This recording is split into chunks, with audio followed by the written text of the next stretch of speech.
Olá, tudo bem com você? Seja muito bem-vindo a mais um capítulo do Mundo Corporativo, que hoje entrevista a jornalista Cristiane Corrêa, especializada no setor de negócios, autora de 2 livros nos quais descreve a carreira de alguns dos maiores empresários brasileiros, talvez dos 4 maiores empresários brasileiros. Sonho Grande, você está vendo aí na tela, que conta a trajetória dos empresários Jorge Paulo Lemann, Marcel Telles, Beto Sucupira, e Abílio, que é o livro mais recente, que trata sobre o empresário Abílio Diniz. Cris, em primeiro lugar, você foi apresentada aqui como uma jornalista especializada no setor de negócios. Você é jornalista, você é escritora, mas hoje você é muito mais empreendedora também? Pois é o que dizem. Eu tenho uma certa dificuldade de me enxergar assim.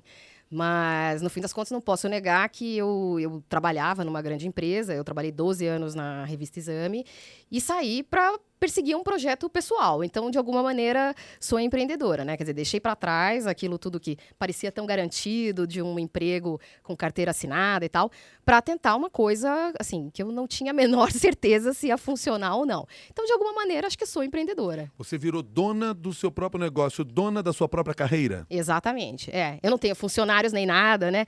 Mas, sim, eu é que faço tudo sobre a minha carreira. Então, se der certo é comigo e se der errado também é comigo. Não tem quem culpar. E o que levou você a fazer essa transformação?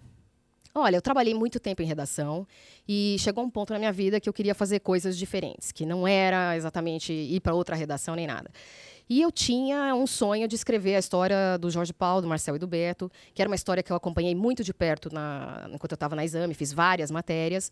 E eu achava que eles estavam, assim, mudando o jeito que o capitalismo brasileiro funcionava e começando a ganhar espaço no mundo. Eu comecei a pensar nisso em 2007.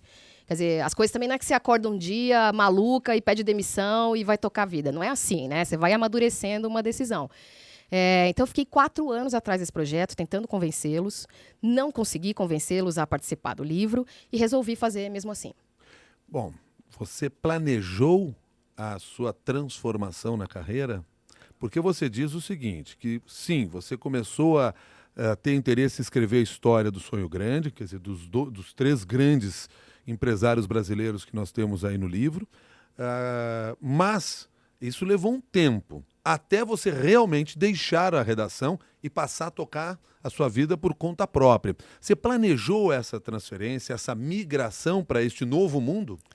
Olha, não dá para dizer assim que eu fiquei colocando, daqui 3 anos eu vou sair ou qualquer coisa assim. Não foi exatamente isso.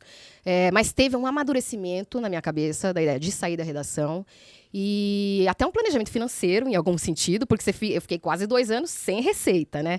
Então, hoje em dia, as pessoas falam assim, nossa, que sorte que você teve. Falo, experimenta ficar 2 anos sem receita para você ver que sorte que é, né? Então, assim, você tem que fazer algumas escolhas, né? E eu fiquei, por exemplo, esses 2 anos que eu não entrava em shopping e tal, era parte do meu planejamento.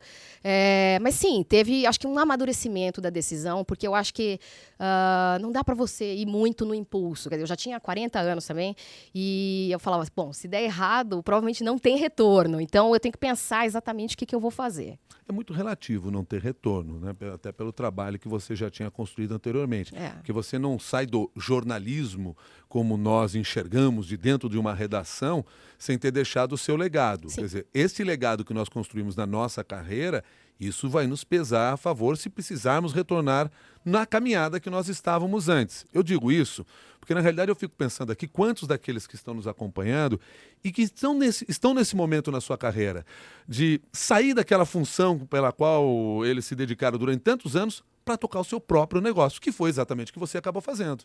Sim, é isso aí. Eu acho que você tem razão, não é que a gente também joga tudo no lixo e vai começar do zero, não é isso. Mas eu tinha na cabeça a seguinte convicção, bom, se de repente não der tão certo e eu tiver que voltar para uma redação, provavelmente eu não terei um emprego no nível que eu tinha, com os benefícios que eu tinha e tal. Então eu estava consciente que se eu tivesse que voltar para trás, talvez fosse realmente um passo atrás. E para mim estava tudo bem, porque eu realmente queria perseguir isso daí. Agora, você quando está dentro de uma redação, quando a gente tem um chefe, a gente segue as ordens do chefe. Quando a gente é chefe de si mesmo, nós temos que criar ordens para nós. Ou seja, você tem que cuidar da sua carreira. E como é que você cuida da sua carreira? Olha, em grande medida eu vou atrás de quem fez direito, que é uma lição que eu aprendi com o trio aí. Eles não inventam a roda para nada, eles vão atrás de quem faz direito e simplesmente copiam, né? Então, por exemplo, para mim, assim, um jornalista que foi modelo nessa transição é o Laurentino Gomes, que escreveu a trilogia 1808, 1822 e 1889. Então, antes de começar meu projeto, eu fui conversar com ele, para ver como ele fez. O Laurentino viu até meu contrato com a editora. Então, assim, eu tive uma ajuda, ele foi muito generoso e tive uma ajuda, assim, importante nesse sentido. Quando eu fui fazer o livro, também eu já tinha um contrato assinado com a editora. Quer dizer, eu sabia que o livro ia sair, né? Não é que eu comecei a fazer e depois eu fui correr atrás de editora. Não, primeiro também você tem que tomar alguns cuidados. E também, assim, eu me planejei no sentido, assim, de quanto tempo eu tenho para apurar e quanto tempo para escrever. Então, eu tinha metas, por exemplo, de quantos caracteres eu tinha que escrever por dia. De novo, não foi uma meta que eu tirei da minha cabeça do nada. Eu perguntei para o Jim Collins, que é o maior guru de gestão do mundo, que foi quem fez o prefácio do livro, como que ele fazia. E ele me disse assim, olha, eu tenho uma meta de escrever 5.000 caracteres por dia. Não parece muito, dá 2 páginas e pouco. Um dia é fácil, vai fazer isso 100 dias seguidos que você vai ver a disciplina que isso exige, né? E aí eu pensei assim, bom, se essa meta tá boa para ele, eu não vou na mesma. Né? Colei na meta dele e fiz igual. Então, assim, você realmente tem que ter disciplina. Uma coisa que eu descobri é que eu não tenho disciplina para trabalhar em casa. Então, logo que eu descobri isso, tratei de montar um escritório para que as coisas se organizassem, porque isso é um trabalho de longo prazo. E quando você vê, um mês passa rapidinho. E aí você já perdeu e não fez nada. Então, precisava ter um meu escritório, um planejamento de quanto tempo para apurar, quanto tempo para escrever, tudo organizado.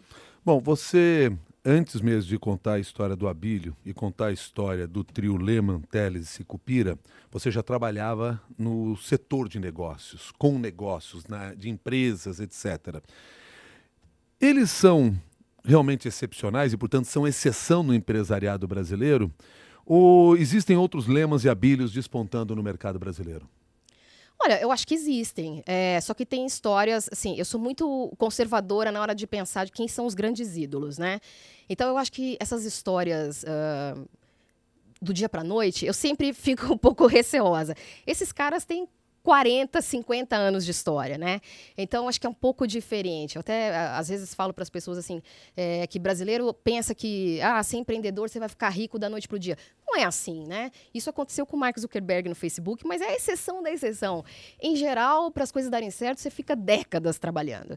E eu acho que esses caras, para mim, são o melhor exemplo possível. Quer dizer, os 3, Jorge Paulo, Marcel e o Beto, por exemplo, eles conseguiram levar um jeito de gestão que eles criaram no Brasil para o mundo todo. Então, você imagina hoje em dia americano aprendendo com brasileiro como é que faz capitalismo. É um negócio que seria impensável, né?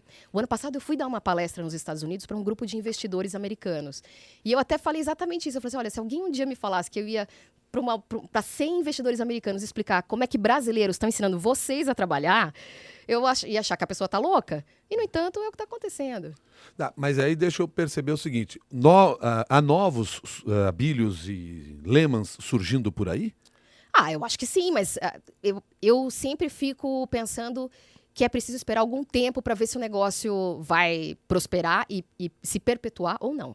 Porque criar um grande negócio não é que é fácil, mas é bem possível. Agora, fazer aquele negócio se perpetuar por décadas é muito diferente. Então, eu sempre fico pensando assim, sei lá, o Ike não chegou a ser o homem mais rico do Brasil? O Ike Chegou Batista? a ser o homem mais rico do Brasil. Um dos 10 mais ricos do mundo. E, no entanto, a coisa não se perpetuou. Então, acho que a gente tem que olhar assim, sei lá, ter um pouco de parcimônia na hora de definir quem são os caras que estão realmente despontando. O que você aprendeu sobre o caminho do sucesso ao pesquisar a vida desses empresários? Bom, eles têm estilos muito diferentes, né? O trio aqui, o Abílio, eles têm estilos diferentes. Acho que um que é muito visível é que o trio é bem discreto e o Abílio adora um holofote. Mas tem coisas que são comuns. Por exemplo, o negócio da disciplina. Eles são, assim, tão disciplinados que, tipo, eles não engordam. Sabe gente que não engorda? Nunca. Tem o mesmo peso sempre. Então, assim, eles são disciplinados na vida pessoal, no trabalho. É uma coisa que eu aprendi um pouco a ser mais disciplinada. Acho que eu sempre fui um pouco, mas aprendi a ser mais disciplinada. Outra coisa é pensar no longo prazo. Não ficar pensando que, puxa, tudo vai dar certo o mês que vem ou nesse trimestre, sabe? Você tem que tirar tudo neste ano da empresa. Não. pensa mais no longo prazo.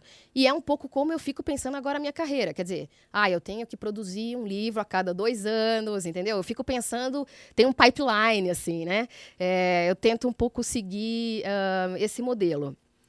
É uma outra coisa que eles são obcecados com o controle de custo, né? Principalmente o trio. E eu acho que eu fiquei mais mão de vaca um pouco, sabe? Assim, agora é difícil eu fazer uma compra que eu não fique pechinchando. E sempre dá, viu? A verdade é que sempre dá para você pagar um pouquinho menos do que você... Ou consumir menos do que você consumia antes. Quer dizer que essas regras que os grandes empresários brasileiros impuseram a si mesmo para chegar ao resultado que chegaram, elas podem ser claramente adaptadas à nossa carreira individual ou ao nosso negócio, independentemente do tamanho que nós estejamos tocando esse negócio? Eu acho que com certeza. Por exemplo, o Abílio tem uma frase, ele enfrentou uma crise duríssima no Pão de Açúcar no começo dos anos 90. O Pão de Açúcar quase quebrou mesmo, né? Até foi contratado o escritório de advocacia especializado em falência, porque as pessoas estavam falando assim, bom, não é uma questão de se o Pão de Açúcar vai quebrar, mas de quando. E aí ele baixou lá uma norma para reduzir custo, fechou um monte de loja que não era eficiente, mandou um monte de gente embora e tinha um mantra que ele repetia naquela época, que eu acho que vale hoje, que é o corte, concentre e simplifique. Em épocas de crise, faz o que é realmente importante. O que não for vital, deixa para depois, sabe? E vamos cortar os excessos. Então, esse corte, concentre e simplifique, eu acho que vale até para uma dona de casa hoje em dia, né? É uma lição que vale, assim, para todo mundo. O trio também, eles sempre tiveram uma preocupação. Poxa, hoje, por exemplo, eles são donos da Bembev, é a maior cervejaria do mundo. Tem, sei lá, 150 mil funcionários no planeta. Todos os funcionários têm metas individuais. É uma coisa complexa para você administrar. Mas eles sempre tentam administrar essas empresas assim, com a menor hierarquia possível, sabe? Não ficar engessado por ser uma grande empresa. Isso é um negócio que vale para um negócio pequenininho. Tipo, seja menos hierárquico, toma uma decisão mais rápida. Isso vale para todo mundo. E curiosamente, que hoje a gente, quando fala das empresas mais modernas, e as empresas, inclusive, mais jovens, elas são muito horizontais. Ao contrário do que se tinha no passado, dessa grande hierarquia de diferentes cargos. Elas são muito mais horizontais. E eles já iniciaram isso muito antes, então? Porque eles também são muito informais. Então, toda essa coisa que às vezes tem muitas empresas de... você não pode bypassar não sei quem. Tudo você tem que falar. Tem 8 instâncias até chegar na pessoa responsável. 37 reuniões, 18 comitês. Eles não gostam muito desse estilo, né? Eles gostam de coisas que sejam mais ágeis. Então, assim, se uma pessoa encontrar o presidente da Ambev no elevador e quiser falar alguma coisa para ele, vai falar. Não tem problema ele não falar primeiro para o chefe imediato, entendeu? Isso, para eles, é uma não questão. Apenas uma curiosidade, você citou aqui esse lema do Abílio, corte, concentre e simplifique. E quando a gente olha o Sonho Grande com Lehman, Telles e Sicupira, simplicidade também é uma das marcas, né? A gente fala sempre meritocracia, busca de talentos e simplicidade. Curioso a gente falar em simplicidade em pessoas tão sofisticadas na forma de gerir as coisas, né? De conseguir os resultados como eles conseguiram. Mas essa é uma marca dos dois. Ou dos 4. Acho que a simplicidade é mais do trio do que do Abílio, né? O Abílio gosta de um pouquinho de sofisticação. Mas, assim, o trio, sei lá, a primeira vez que eu tive com o Jorge Paulo, por exemplo, que foi em 2007, eu fiquei impressionada, porque eu fui no escritório dele, era um escritório muito, assim... Tá direitinho e tal, mas é um escritório simples, não tem obra de arte, não tem nada disso que eu estava acostumada a ver em vários escritórios de empreendedores brasileiros, né? Não tinha nem garçom para servir água e café, ele tomava água direto do copo plástico, sabe? Uma roupa simples, é tudo simples. Então, do jeito de se vestir ao jeito de falar, e eu acho que isso acaba permeando a empresa toda. Quer dizer, eles acham que, poxa, o que você ganha sendo complexo? Nada. O Jorge Paulo acha que o negócio é ser sempre simples, que a simplicidade ajuda, inclusive, a manter o foco nas coisas. Você está me dizendo, então, que a simplicidade do trio é diferente do simplifique do Abílio? O simplifique do Abílio é no sentido de vamos deixar as coisas menos complexas, mas não, na vida pessoal, acho que o Abílio não é tão simples assim. Não é. Não. Eu tenho a pergunta aqui do Mário Soares. Foi tão enfático. O Mário Soares escreveu para cá e pergunta o seguinte: eu citei agora há pouco a questão da meritocracia, uma marca, sem dúvida, do trio, e ele diz assim: a implantação da meritocracia não gera ambiente extremamente competitivo e estressante no ambiente de trabalho? Pode gerar. Eu acho que tudo vai depender de quais as metas que são estabelecidas, né? No começo da década de 2000, eu fiz uma matéria de capa justamente sobre a hipercompetição na Ambev. Porque eu acho que naquela época as metas estavam assim, bastante desequilibradas. Então, você imagina assim, uma equipe de 6 pessoas, para 3 ganharem bônus no final do ano, se batessem as metas, outros 3 necessariamente não podiam ganhar. Então, isso gerava uma competição até dentro das próprias equipes. Obviamente, isso não é bom. Eu acho que com o passar do tempo, eles aprenderam a afinar melhor esse negócio das metas. E entender que a competição está mais fora do que dentro. Então, hoje em dia, esse ambiente meritocrático, ele é bom para quem realmente entrega resultado. Porque, sei lá, a gente já viu em vários lugares, empresas onde as pessoas que são promovidas, ou têm aumento, ou têm mais oportunidade, elas ganham essas coisas todas, não por desempenho, mas às vezes porque tem mais tempo de casa, ou é mais velho, ou é amigo do chefe. Isso também é ruim, né? Então, assim, no caso deles, não. Você vai pra cima se você entregar. E você vai o quanto você entregar. Não tem limite para isso. Então, acho que isso é um ponto legal. Agora, se você não tomar cuidado com o jeito que as metas são estabelecidas, sim, as pessoas se matam internamente e aí não faz sentido. Porque nos 2 casos aqui, desses empresários, eles têm ambientes saudáveis de trabalho? Olha, o que é um ambiente ou saudável, proporcionam, esse ambiente? Essa é uma discussão interessante, porque o que é um ambiente saudável? Se você me fala assim, as pessoas têm uma vida pessoal e profissional equilibrada? Não. Não. Mas, honestamente, hoje em dia, eu vejo pouca gente que consegue fazer isso. Mas o que eu acho é que eles estabelecem regras claras. E isso é importante, nem toda empresa é assim. Por exemplo, se você vai trabalhar numa empresa controlada pelo trio, você sabe que você pode ganhar bastante dinheiro, você vai ter bastante autonomia, mas você vai ser bastante cobrado. Você provavelmente vai ter que se dedicar muito à companhia e tudo mais. Então, tem umas regras que são razoavelmente claras. E aí, o que faz a diferença é você fazer o recrutamento das pessoas que querem isso. Porque não adianta você contratar na Ambev, por exemplo, uma pessoa que não é ambiciosa. Uma pessoa que quer garantir o futebol toda terça-feira, às 6 horas da tarde. Aí não vai funcionar. Para essas pessoas, a Ambev não funciona. Mas se você contrata as pessoas certas, elas se adequam àquele ambiente. Então, assim, uma coisa que eu acho interessante é que hoje em dia a gente vê muita rotatividade de CEOs no comando das companhias, né? Nas empresas do trio, por exemplo, os CEOs de todas as empresas trabalham com eles há décadas. Então, assim, são pessoas que eles realmente sacaram que tem a ver com o estilo deles. E aí a pessoa fica, porque ela se identifica demais com aquele modelo, entendeu? Então, por exemplo, o presidente da Ambev, ele tá com eles há 30 anos. E assim vai. Então, acho que a grande coisa é você saber identificar as pessoas que você vai trazer para sua cultura. E isso vale para qualquer cultura. Pessoas certas nos lugares certos não era um dos lemas do Abílio? Do Abílio. Na verdade, o Abílio, ele meio que emulou isso do Jim Collins, né, que é aquele autor de vários livros internacionais, que é também o guru do Jorge Paulo Lemann. Então, o Jim Collins é que fala sempre esse negócio de colocar as pessoas certas no lugar certo do ônibus. Ele usa essa imagem, assim. Quer dizer, os nossos gurus aqui no Brasil têm os seus gurus também. Todo mundo tem. Todo mundo tem, né? Acho que isso é uma marca interessante. Eles não acham que sabem tudo. E eles eram seus gurus também, nesse mundo dos negócios? Ou os eram... jornalistas não têm gurus? Olha, assim, guru, acho que não, né? Não é bem esse o caminho, não, né? acho que não. Mas assim, por exemplo, no caso do trio, poxa, tava levando um modelo brasileiro para o exterior. Isso é raro. É difícil uma empresa brasileira que vai para fora e leva seu modelo de gestão. Então, isso eu achava uma coisa interessante. Acho que tudo que eles fazem é legal? Não. Por exemplo, teve uma época dessa distorção aí das metas.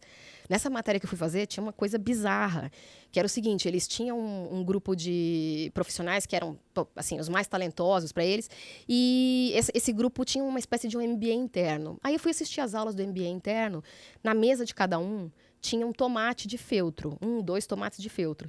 Eu ingenuamente perguntei para que são os tomates, né? E eles assim, é para a gente tacar em quem fala bobagem. Então você fica imaginando assim, um ambiente onde você vai tacar um tomate em alguém que tá falando bobagem. Você pensou até menos mal que é de feltro. Menos mal. E tomara que ninguém taque em mim, né? Então, assim, tem umas distorções. Mas eu acho que o que eles construíram é uma coisa sem precedentes, né? Quer dizer, hoje em dia, um grupo de brasileiros está no mundo todo, com um monte de marcas importantes e conhecidas globalmente. A Marina quer saber se o Brasil tem uma escola de empreendedores competentes. uma escola no estilo formal, assim? Não, me parece que a ideia dela é... Se, por exemplo, nós estamos falando de 4 empresários brasileiros, não é pouca coisa que eles fizeram. Quer dizer, há uma escola, quer dizer, uma linha de se agir do empresariado brasileiro, que eles são o resumo de tudo isso? Olha, eu acho que as pessoas estão aprendendo esse negócio de empreendedorismo. Se a gente pensar, até 15, 20 anos atrás, ninguém nem falava essa palavra. Ela não existia. Então, assim, eu acho que hoje o Brasil está o que era os Estados Unidos 50 anos atrás nessa história de empreendedorismo. As pessoas estão aprendendo, né? E eu acho que o fato desses livros estarem indo tão bem é um sinal de que elas procuram modelos. A gente até saírem esses livros, assim, era raro você ver livro de empreendedor brasileiro. A gente comprava livros sobre a história do Walmart, do Facebook, do Google, e não tinha no Brasil uma história de empresa brasileira, né? Então, eu acho que a escola está sendo formada. Porque também é o seguinte, o nosso capitalismo até 30 anos atrás era selvagem, né? Então, assim, vamos lembrar que até 30 anos atrás tinha inflação de 80% ao mês, o negócio era difícil. E agora é que essa coisa de empreendedorismo realmente está ganhando corpo. Tem um momento aqui qualquer do livro que você define o Abílio assim com alguns adjetivos: determinado, ambicioso, polêmico, arrogante. Mas eu vou ficar pelo que eu achei assim o mais significativo e que eu gostaria que você comentasse um pouco: resiliente. Se levarmos em consideração a situação que muitos de nós enfrentamos hoje no mercado de trabalho, a resiliência talvez seja das características mais importantes nesse momento. Eu acho que você pegou bem assim, esse ponto, porque e assim eu não vai ser... E assim eu não te forço também a ter que falar porque você acha ele arrogante, mas enfim. Mas eu poderia, não tem problema. Resiliente. Eu acho que esse é um ponto importante, assim. O Brasil já viveu outras crises antes, vai viver outras, entendeu? E se a gente simplesmente fala assim, puxa, estamos em crise, vamos entregar os pontos, pô, então vamos todo mundo para casa e acabou, né? Não dá para ser essa postura. A gente, de alguma maneira, tem que fazer alguma coisa. E assim, é uma certeza, mesmo em crise, alguém vai ganhar dinheiro, entendeu? O Marcel Telles tem uma frase que eu acho muito legal, que é o seguinte: na vida de todo mundo passam alguns cavalos selados. E cavalo selado passa em crise também. Então, quando passar o seu, agarra, não fica reclamando da vida sentado na calçada, né? Agora, o Abílio é, para mim, o maior exemplo de resiliência, um negócio que ele desenvolveu quando era criança ainda, porque você sabe, o Abílio hoje é todo enxuto, magrinho e tal, mas quando ele era criança, ele era baixinho, gordinho e apanhava na escola, né? Ainda não tinha essa palavra bullying, mas era o que ele sofria. Mas ele sofria. E para se defender, ele começou a fazer artes marciais. Então, e aí ele começou a bater nos outros e gostar de bater, né? Mas ele já levou muitos reveses pela vida. Quer dizer, quando ele estava no Pão de Açúcar ainda, que o pai estava presente, os irmãos estavam presentes, teve uma briga familiar, foi um racha, um dos maiores rachas familiares, assim, em empresas brasileiras, que foi profundo. Tipo, ele parou de falar com os irmãos, ele deixou de ir em almoço de Natal, entende? E era uma coisa assim, bom, ou eu salvo a empresa e brigo com todo mundo, ou a empresa vai acabar. E era basicamente isso. Mais recentemente, ele teve uma briga com o Cassino, que era o sócio francês dele no Pão de Açúcar, que foi uma briga de 2 anos, assim, consumiu 500 milhões de reais. E, no fim das contas, ele teve que sair do Pão de Açúcar, como previa o contrato, e deixar a empresa onde ele trabalhou mais de 50 anos. A empresa que ele construiu. A empresa que ele construiu. Que era do pai, que ele transforma no que é. Exatamente. Na potência que é. Você deixa para o seu sócio. E aí você pensa assim, poxa, um homem... Ele estava com 76 anos quando ele saiu de lá, né? Rico pra caramba, bilionário. Você fala, vai se aposentar, né? Vai nada, vai lá e compra um pedaço do Carrefour, entendeu? Então, ele começa tudo de novo. Eu acho que essa resiliência dele pode bater, ele pode apanhar, mas ele levanta, sabe? Aliás, isso que aconteceu na saída do Abílio, do Grupo Pão de Açúcar, e a discussão com o Cassino, etc. e tal, quer dizer, isso tem sido usado como uma referência também de um processo de mediação que muitas empresas brasileiras hoje têm investido. Queria que você contasse um pouco desses detalhes, já que você levantou documentação, etc., você pesquisou bastante sobre esse tema também. Eu acho essa história interessante e eu acho que é um modelo para qualquer um que tem sócio. Primeira coisa, muito cuidado com o contrato que você vai assinar. O Abílio, hoje em dia, diz que foi a pior coisa que ele fez foi ter assinado aquele contrato. Ele não foi enganado, obviamente, mas, só para explicar rapidamente, o contrato previa, foi assinado em 2005, que em 2012 ele deixaria o controle do Pão de Açúcar para o sócio francês. E permaneceria como presidente do conselho de administração. E ele, quando assinou aquilo, pensou na época que, poxa, não, em 2005 eu vou ter 75 anos, já vou estar querendo desacelerar e tal. Só que não foi nada disso que aconteceu. E quando o ano foi chegando, de passar o bastão para frente, também o Pão de Açúcar estava valendo muito mais do que aquilo que valia quando ele vendeu lá atrás. Então, eu acho que é uma grande lição, assim, de como é que se estabelece uma sociedade, em que parâmetros e, bom, será que você não vai se arrepender lá da frente do negócio que você está assinando hoje e que parece muito bom, né? E aí se estabeleceu uma briga que, assim, envolveu um monte de advogado, consultor e tal, e de repente aquilo vira uma máquina para essa galera toda ganhar dinheiro também. Foram 500 milhões aí que foram gastos nessa briga. E no fim das contas o que aconteceu foi que, poxa, simplesmente teve que se respeitar o contrato. Então acho que para mim a maior lição que fica e que pode ser para qualquer um que pode ter uma empresa de qualquer tamanho é cuidado com o que você assina. O que você quer hoje pode não ser o que você quer daqui 5 anos. E aí talvez não tenha jeito para fazer diferente. Tá, mas como é que foi o processo de costura para que essa mediação acontecesse? Ela, na verdade, não foi uma mediação, foram para a justiça mesmo, né? Então, assim, hoje em dia tem empresas que, em vez de ir para a justiça, porque o negócio se alonga um pouco, elas procuram uma arbitragem. Eles foram para a arbitragem também, mas no caso deles, teve de tudo, né? Aí chegou um momento que na arbitragem, se aquele negócio começasse mesmo, que seria em setembro de 2013, não tinha prazo para acabar. E o problema é quando você está numa briga dessa, é que, em geral, quem começa a sofrer é a empresa, né? Porque os acionistas estão lá brigando e a empresa fica mais vulnerável. Aí tem gente boa que está trabalhando lá e fala assim, puxa, tá meio certo isso aqui, eu vou para outro lugar. Então, nessas brigas, quanto mais você estende, mais a empresa, em geral, é penalizada. No caso deles, até que o Pão de Açúcar não foi tão penalizado, porque teve um CEO que se manteve ali, na medida do possível, neutro, né? Assim, não pendendo para nenhum lado. Mas eu acho que o maior risco foi esse, entendeu? Tanto que, assim, eles resolveram acabar com aquilo antes de começar essa arbitragem, porque aquilo ia se estender, podia se estender indefinidamente e um gasto imenso também, né? Tá. Bom, mesmo que você diga assim que o Abílio aparece mais do que o trio, mas não é também o Abílio daqueles que está todo dia no jornal dando entrevista. Entrevistá-lo não é daquelas coisas mais simples que tem. O mesmo, principalmente, acontece com o trio que dificilmente está falando em algum lugar ou com alguém. Você mesmo, para fazer o livro, né, teve que não conseguiu conversá-los diretamente para fazer o livro, conversando com outras pessoas. Por que eu estou falando isso? Porque a gente sabe hoje em dia que comunicação é essencial para a liderança. Como é que eles se comunicam? Porque eles devem ser bons de comunicação internamente. Bom, o Abílio, se você um dia o vir chegando assim num evento, eu vi uma vez, parecia que era o Mick Jagger chegando. As pessoas querem tirar foto, ele é muito carismático, né? Ele é muito, muito carismático. O trio é o seguinte, eles realmente não gostam de aparecer, mas hoje em dia, esses presidentes que eles têm, nas empresas que eles controlam, essas pessoas são boas para se comunicar. Então, por exemplo, o Carlos Brito, que hoje é o presidente da Bembev, ele é de vez em quando dá entrevista para jornais, assim, é super parcimonioso, então vai ser, sei lá, Wall Street Journal, uma coisa assim. Aprendeu a se comunicar com o governo também, que é uma coisa importante, né? Então, os caras estão comprando grandes empresas lá fora. Poucas semanas atrás, ele estava lá se explicando para o Senado americano que essa nova aquisição não representava concentração e tal. Então, alguém tem que desenvolver essas habilidades de comunicação. Se não for você, alguém tem que falar por você. Então, isso eu acho que é uma coisa que, no começo, eles ficavam totalmente quietos, ninguém falava nada. E eu acho que aí as verdades vão sendo construídas, né? É uma coisa que eu sempre falo quando eu peço entrevista para alguém. Não, você tem todo o direito de não falar, mas pode ter certeza que alguém vai falar por você. Então, eu acho que eles perceberam que era bom ter alguns porta-vozes. Você não quer ser porta-voz? Ótimo, mas alguém vai ter que falar. Alguém vai falar por você.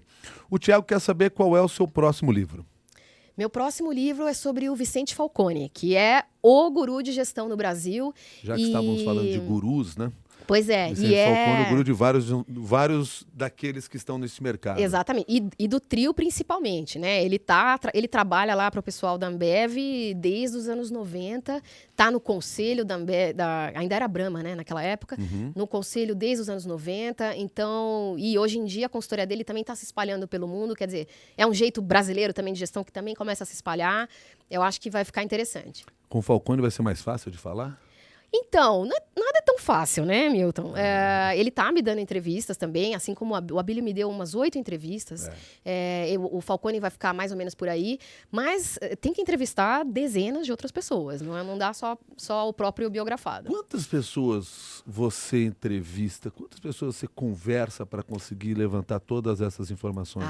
Umas 90, 100 pessoas. 90, muita 100 gente. pessoas. E eu faço todas as entrevistas pessoalmente. Só se a pessoa não estiver no Brasil, aí eu faço por Skype.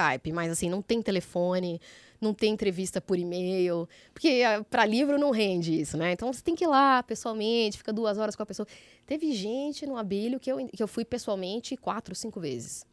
É trabalhoso. Então, voltando ao início da nossa conversa, aqui no Mundo Corporativo, já que nós estamos chegando ao final desta conversa, você é uma empreendedora, sim, mas é uma jornalista antes de mais nada. Sim, quando eu vejo algum formulário e pergunta qual é a minha profissão, eu ponho jornalista, não ponho escritora. E continua jornalista. sendo. Claro. O que eu estou fazendo são grandes reportagens, é isso. Como jornalista, resuma para nós, então, só para fechar essa conversa aqui, o que nós devemos aprender com estas figuras todas que você conta no livro aqui, com esses personagens que você traz para o livro. Personagens da vida real.